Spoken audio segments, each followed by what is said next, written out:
welcome viewers, Dr. Jason W. Morrison, theologist. We left off in our last study of this, study Article 41, stay faithful through the tribulation. Well, let me, oh my goodness, you know, the poor old watchtower, what do you say? Anyway, this is, and you'll be getting acquainted with this now. Some of you might agree with it, others of you won't. I really don't care. It's about as close as you're going to get to it. The believers, I believe, not unlike the flood in Sodom and Gomorrah, where people were given the opportunity to get out, the believers will be given the opportunity to get out when Christ comes to meet them in the air for the rapture.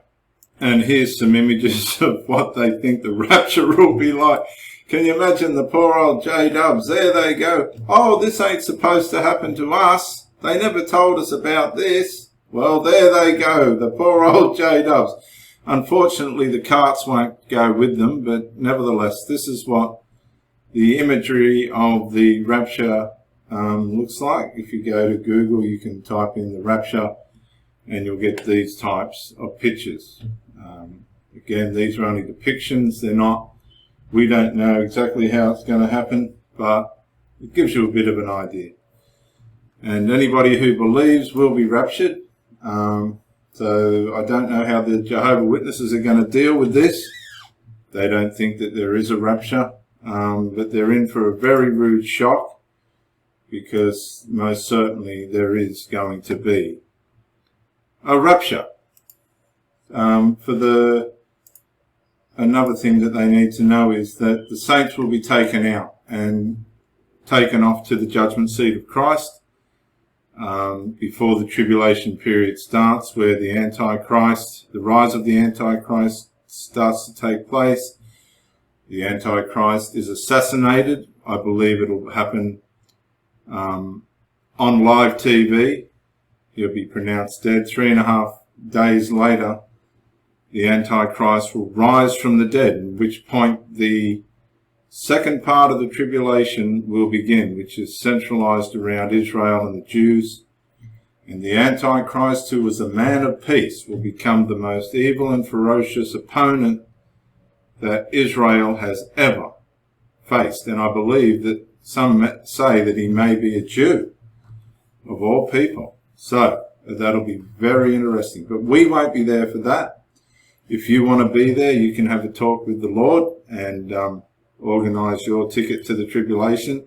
But the Lord Jesus Christ here has paid for my way out of the tribulation and into salvation. We can get a closer look at that here, where we see the church gets taken out to the judgment seat of Christ, which is the first resurrection. Then we have the tribulation, which is the judgment of the Jews. So we have the cross, which isn't shown here, judgment number 1. The judgment seat of Christ, judgment number 2. The judgment of the Jews through the tribulation, judgment number 3. And judgment number 4 is the sheep and goat nations, the ones who treated Israel well and the ones that didn't. And judgment number 5 is, of course, the great white throne. Now, many of you don't realize that there are 5 judgments, as it were, in the last part of the working out of time and humanity. So you might want to do some studies on that. I do have a foundation course. I don't want to plug it, but it is on the channel somewhere.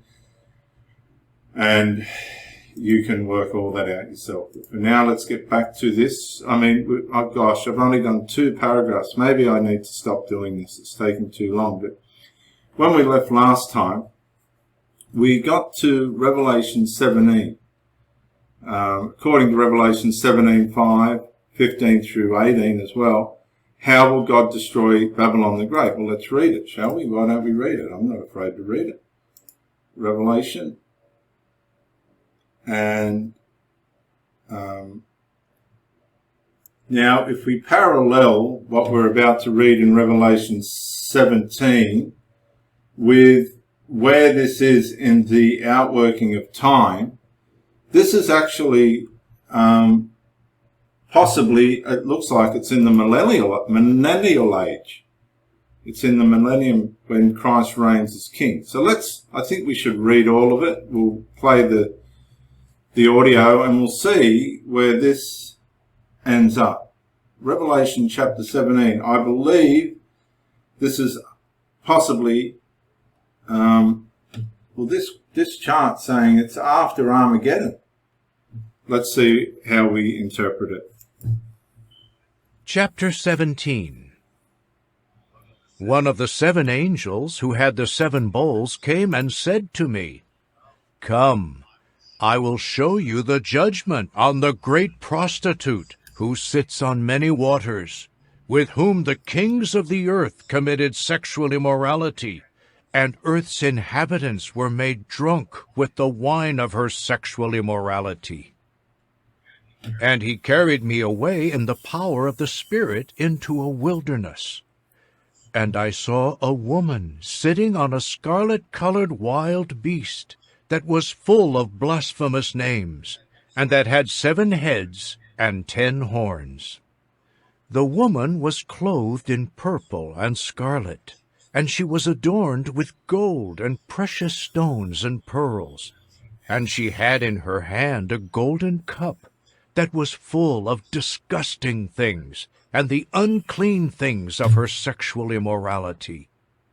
On her forehead was written a name, a mystery: Babylon the Great, the mother of the prostitutes and of the disgusting things of the earth. And I saw that the woman was drunk with the blood of the holy ones, and with the blood of the witnesses of Jesus. Well, on seeing her, I was greatly amazed. Now, I just want to pause there, and I've just noticed something, and I do apologise. This is the period of chapter 17. So it crosses from this side of Armageddon to the other side of Armageddon. Very interesting chapter. Now, the reason why I've noticed this is because not only does it show us that, 16 through 17 comes... Actually, hang on, there's a line there. I don't know if that's a break. But the Great Babylon and the marriage supper of the Lamb and all this takes place here. Let's just continue carrying on with this.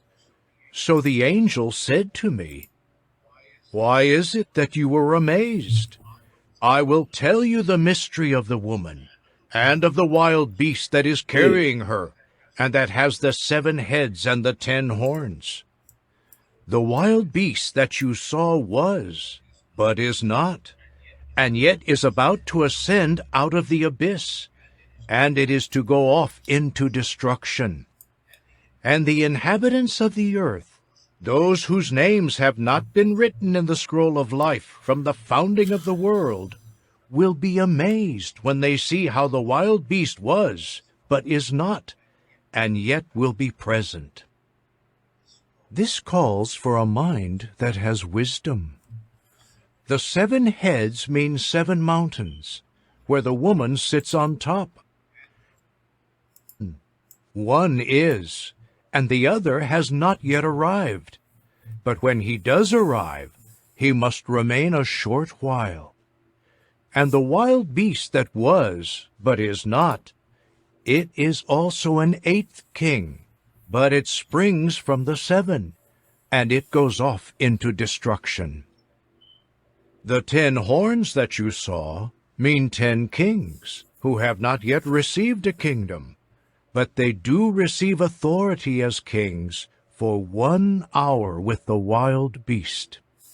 These have one thought, so they give their power and authority to the wild beast. These will battle with the Lamb, but because he is Lord of lords and King of kings, the Lamb will conquer them. Also, those with him who are called and chosen and faithful will do so. Now, this is the battle of Armageddon. Right here. Okay? This is Christ. This is what it's talking about when Christ comes and beats these guys here. Let's just do this again. The 10 horns that you saw mean 10 kings who have not yet received a kingdom, but they do receive authority as kings for 1 hour with the wild beast. So these are nations that are put in position by the Antichrist government, but they don't last very long. These have one thought, so they give their power and authority to the wild beast. Now, I believe the one thought suggests that they are going to overcome the nation of Israel and the people of Israel, the Jews. These will battle with the Lamb, but because he is Lord of lords and King of kings, the Lamb will conquer them. Also, those... This is this picture. This is it. This is when the Lord conquers these nations. Is it starting to make sense to you now? See, it's a much bigger picture than what the Watchtower paints. This is the actual event when the Lord comes and destroys the nations that are trying to wipe out Israel. This is a perfect illustration of what this is saying here in Revelation, which has nothing to do with the Christians whatsoever. with him who are called and chosen and faithful will do so. He said to me, the waters that you saw, where the prostitute is sitting, mean peoples and crowds and nations and tongues. And the 10 horns that you saw and the wild beast, these will hate the prostitute, and will make her devastated and naked, and they will eat up her flesh, and completely burn her with fire. For God put it into their hearts to carry out his thought, yes, to carry out their one thought by giving their kingdom to the wild beast, until the words of God will have been accomplished. And the woman whom you saw means the great city that has a kingdom over the kings of the earth. So, my goodness me, there is a lot in that, but my point is, it has nothing to do with what we're talking about. Well, it is the tribulation. It is what's going to happen during the tribulation, but it's got nothing to do with the believers, all of this. This has got to do with the mix-up of what takes place in the tribulation. But they're not going to tell you that. They're going to make you think that everybody's going through. Okay? Revelation 17:5 reads, On her forehead was written a name, a mystery, Babylon the Great, the mother of the prostitutes and of the disgusting things of the earth.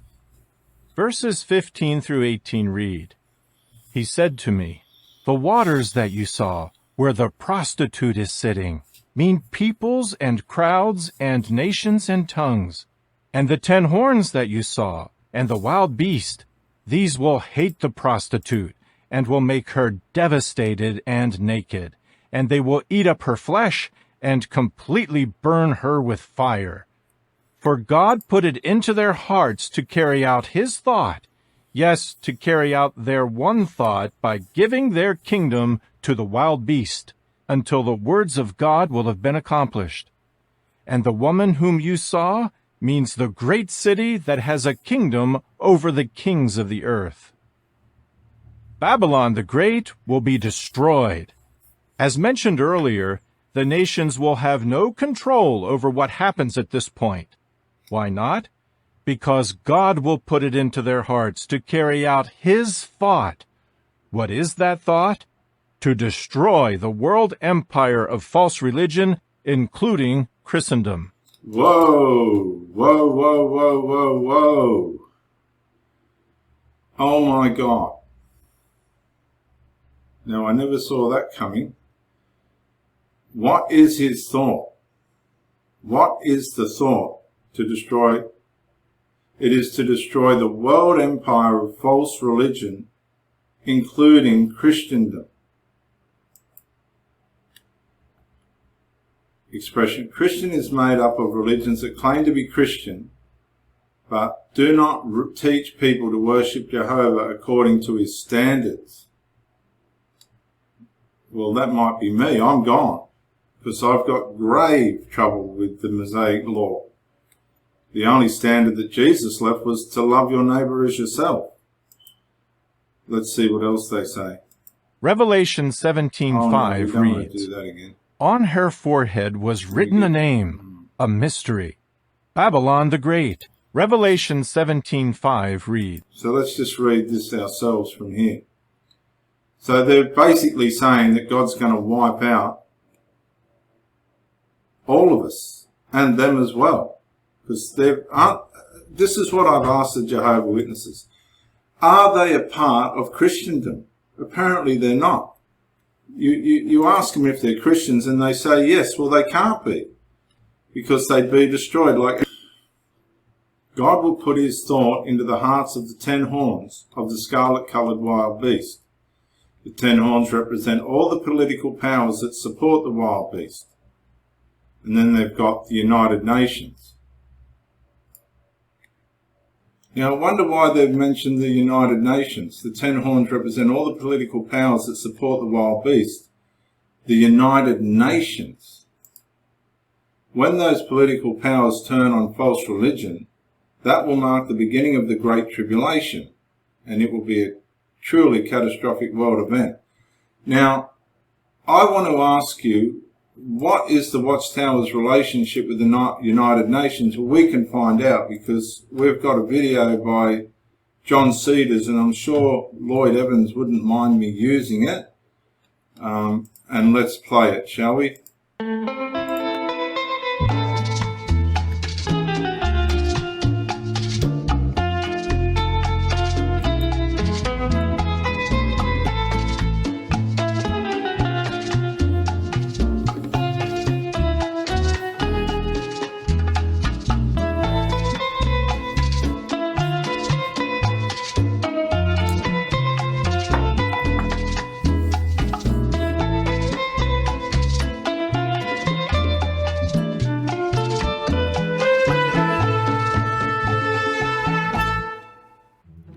When most people think of the United Nations, they think of an intergovernmental organisation established in 1945, the aim of which is to pursue world peace and promote human rights for all.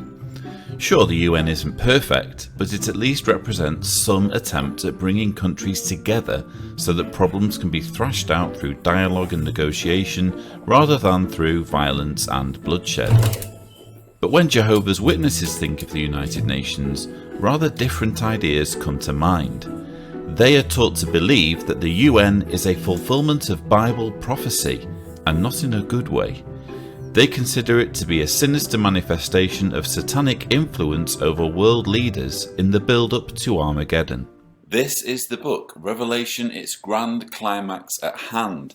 It was first released and distributed in 1988 when I was 8 years old. It has since gone out of print and is no longer available on jw.org, and for good reason. There's really no polite way of saying this. It's completely bonkers. The Revelation Climax book is basically an attempt at shoehorning the events of the 20th century, especially the early beginnings of the Witness movement, into the apocalyptic narrative of the Bible book of Revelation. Cataclysmic events such as burning mountains being hurled into the sea, great earthquakes, or bowls of divine anger being poured out are all attributed as being symbolic foregleams of witness conventions, resolutions, books, pamphlets, and magazine articles. Jehovah's Witnesses are presented as God's persecuted messengers whose fearless preaching work angers false religion and Christendom in particular, sending it spiralling into destructive turmoil. Enraged by their steadfast loyalty to Jehovah, Satan uses his influence over Earth's rulers to bring about the destruction of organised religion, which is revealed as being the infamous harlot of Revelation, Babylon the Great. With false religion destroyed, Satan then turns his attention to annihilating the only true religion on earth, you guessed it, Jehovah's Witnesses. But the moment Satan directs his forces to rally against God's true people, this heralds a cataclysmic event called the Great Tribulation, which ushers in Armageddon. And rather than being a Bruce Willis movie, a nuclear war, or a devastating asteroid strike, Jehovah's Witnesses view Armageddon as the final standoff between God and the world under Satan, in which, spoiler alert, everyone who doesn't want to be a Jehovah's Witness gets massacred. In this grim narrative, the United Nations plays a significant role. It is unveiled as the scarlet-coloured wild beast of Revelation, the political instrument used by Satan to destroy religion. Not only do Jehovah's Witnesses believe the UN to be a pawn under satanic control, its very existence is considered to be an insult to God. This is explained in the following quote from the Revelation Climax book. The UN is actually a blasphemous counterfeit of God's messianic kingdom by his Prince of Peace, Jesus Christ, to whose princely rule there will be no end. And this 1989 Watchtower quote spells things out even more clearly. Ascribing to human organizations things that God's kingdom alone will accomplish is blasphemous. Thus, the Bible foretells that after a short existence, the United Nations will go off into destruction. Only God's perfect heavenly government can bring lasting peace to mankind.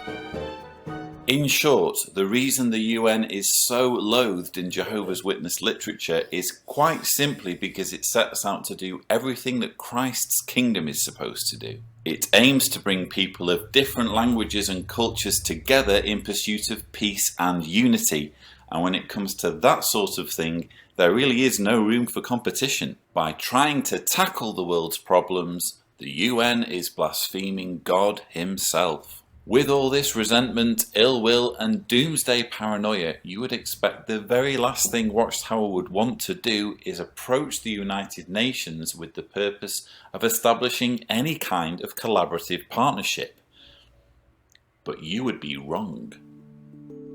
On October 8, 2001, The Guardian newspaper published an explosive article by Stephen Bates, revealing that, despite its fiercely anti-UN teachings, the Watchtower Bible and Tract Society was actually registered with the United Nations as a non-governmental organisation, or NGO. Bates wrote, The United Nations is being asked to investigate why it has granted associate status to the Jehovah's Witnesses, the fundamentalist US-based Christian sect, which regards it as the scarlet beast predicted in the book of Revelation.